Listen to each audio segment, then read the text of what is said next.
नमस्कार, times of Swaraj में आप सबों का स्वागत है और मैं हूं संतोष सिंह।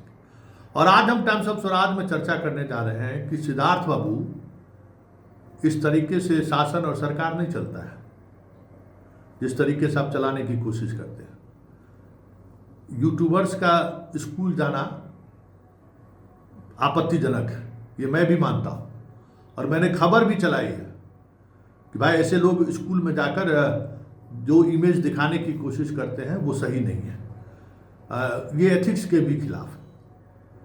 वैसे जिस तरीके का की बहाली आप लोगों ने किया है उस पाप का तो सजा बिहार की जनता तो भुगतेगा ही। अब जिस शिक्षक को 69 लिखने नहीं आता है, जोड़ घटाव नहीं आता है, तो उसकी सजा तो भुगतेगा ही ना। जिस तरीके से आप लोग बहाल किए हैं तो सच के सामने आने से इस तरीके के पत्र के सहारे थोड़ी उसको ढका जा सकता है। लेकिन बड़ी बात यह है कि पत्र में आप सीधे तौर पर क्यों नहीं लिखें, लिखते हैं कि अनधिकृत व्यक्ति। अरे व्यक्ति कौन होता है? कौन व्यक्ति जाता है उस स्कूल में? भाई मीडिया वाले जाता है ना। नीचे में लिखें कि प्रेस ब्रीफिंग करेंगे प्रधानाचार्य।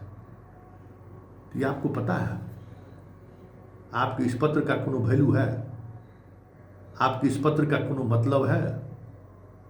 और आपके इस पत्र से मीडिया वाला जाना छोड़ देगा? आप उस पर FIR कर दीजिएगा, रोक दीजिएगा।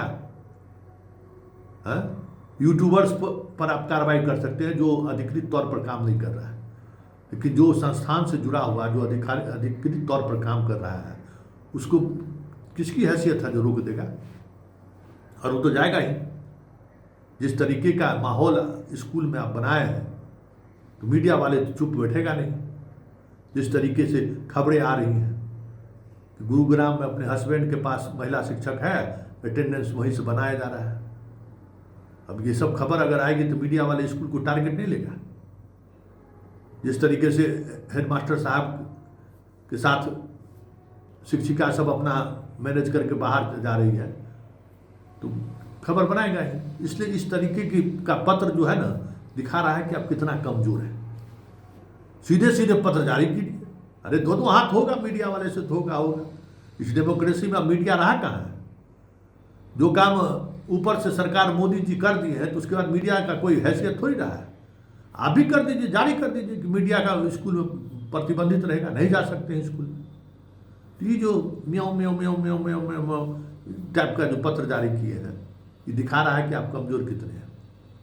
और सिर्फ इतना ही नहीं, जिस तरीके से आपका स्कूल सिस्टम बेलगाम हो रहा है इसी म्याऊं म्याऊं के कारण अब सब समझने लगा है। शिक्षक लोग समझ गया है कि आपकी ताकत क्या है।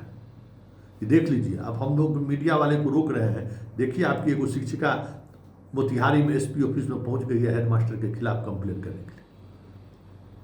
हेडमास्टर के खिलाफ कंप्लेन करने के लिए ये अनुशासनहीनता नहीं है? अगर उसके साथ कोई गड़बड़ी हुई, कोई मिसबिहेव हुआ तो क्या एजुकेशन डिपार्टमेंट में अधिकारी नहीं है? उससे कंप्लेन नहीं करना चाहिए? या तो आप सब लोगों पर से भरोसा उठ गया है या नहीं तो फिर आप में उतनी क्षमता नहीं है कि इसे हेडमास्टर सब पर कार्रवाई कर सकते हैं।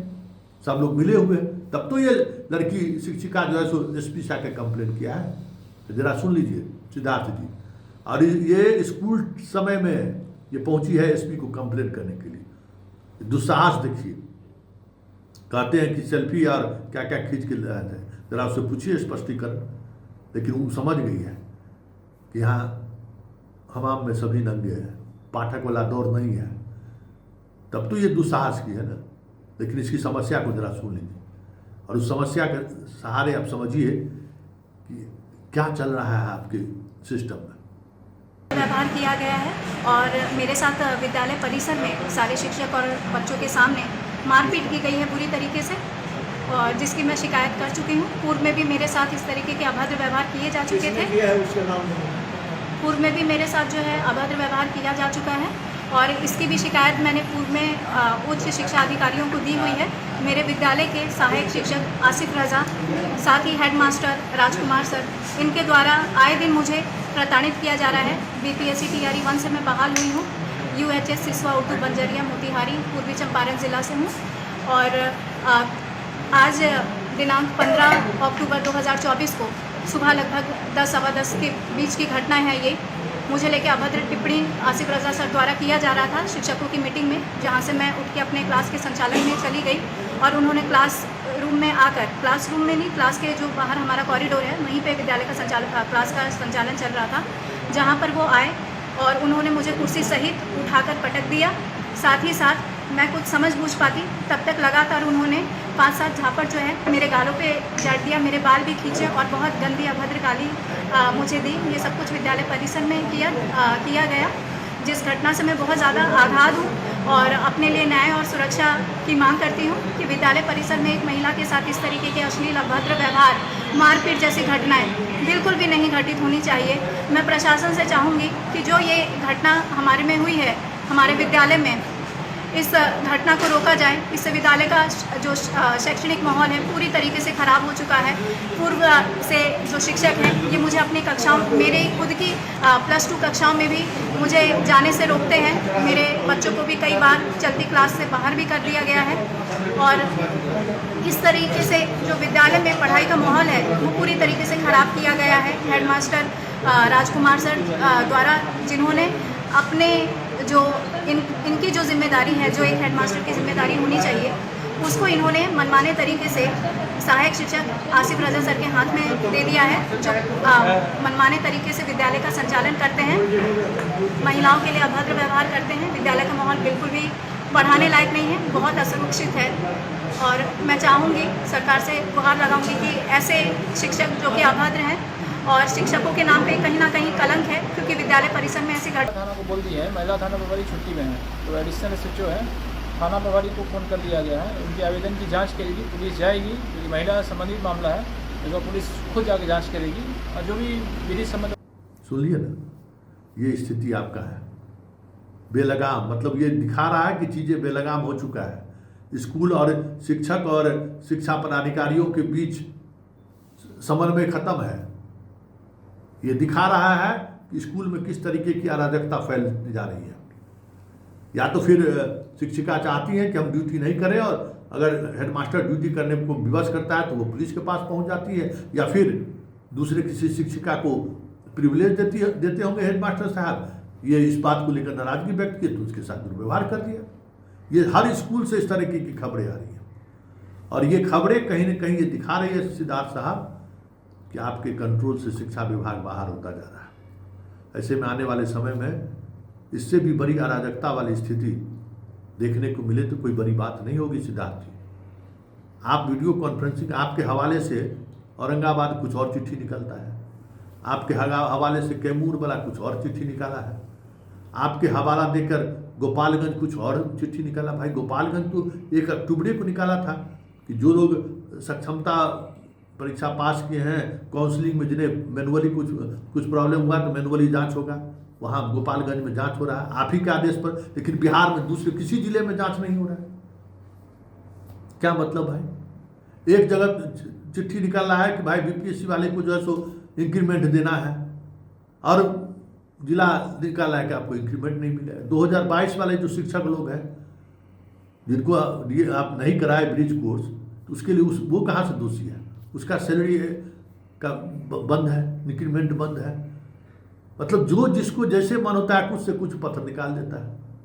तो जिला स्तर पर जो पत्र निकलता है जरा उसका मूल्यांकन करिए, और उस सब पत्र में सिद्धार्थ जी आप ही का हवाला रहता है। तो भाई आप जब कहते हैं, आदेश करते हैं, तो कुछ खास जिला ही अमल क्यों करता है? बाकी जिलों में ये चीजें क्यों नहीं होती है?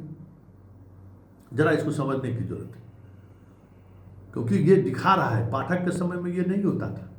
क्योंकि पाठक के समय में आदेश वीडियो कॉन्फ्रेंसिंग में जो हुआ वो सारे के सारे लोग एक साथ 24 घंटे के अंदर में उस तरीके का पत्र निकाल देते थे। लेकिन यहाँ तो सर्टिफिकेट जांच से लेके, थंबनेल से लेके, जांच से लेके सब में खेला हो रहा है। तो ऐसे में शिक्षा व्यवस्था नहीं संभलेगा सिद्धार्थ जी। मुख्यमंत्री के प्रधान सचिव हैं, उसका धाक भले अधिकारी पर दिख रहा हो, IAS अधिकारियों पर, IPS अधिकारियों पर, शिक्षकों पर नहीं दिख रहा है, न शिक्षा विभाग के पदाधिकारियों पर दिख रहा है। ऐसे में आने वाले समय में अराजक स्थिति हो जाए स्कूलों में, शिक्षा विभाग के दफ्तर में। वैसे भी है, सब बिना पैसा लिए हुए कोई काम नहीं करता है। वो शिक्षक बेचारा अभी कल ही हमको दिखाया है कि अपना ईपीएफ का पैसा निकालने के लिए घूस मांग रहा है, मेडिकल में छुट्टी देने के लिए घूस मांग रहा है। मतलब शिक्षा विभाग के दफ्तर में जिस तरीके की अराजकता फैली हुई है, जिस तरीके का भ्रष्टाचार फैला हुआ है, कोई सोच नहीं सकता है। पाठक के दौर में भी था, वहाँ वो भी विफल दिख रहे थे, लेकिन डर था। आपके समय में तो डर भी नहीं है शिक्षकों में, तो शिक्षा पदाधिकारियों में, न भ्रष्ट कर्मचारियों में। हर कोई अपने अपने अंदाज से लूटने में लगा हुआ है। तो फिर आपके होने या नहीं होने का मतलब क्या है?